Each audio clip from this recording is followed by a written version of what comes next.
Ici, il y a quelque temps, une femme qui appartient à un certain groupe de gens. Mais cette femme, ils ne croient pas que Jésus était divin. Ils ont dit qu'il était seulement un prophète. Elle a dit, je vais vous le prouver par votre Bible, qu'il n'était qu'un homme. J'ai dit, faites-le donc.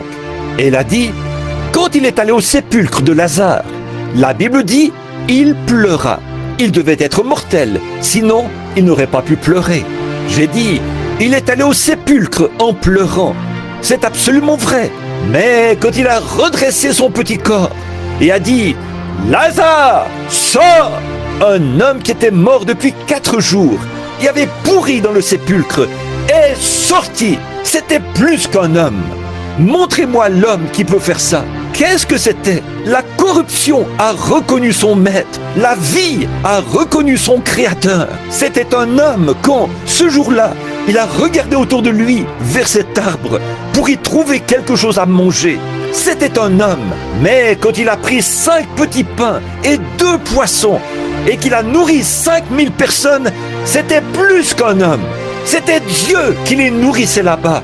Alors que 10 000 démons de la mer avaient juré qu'il le noierait cette nuit-là.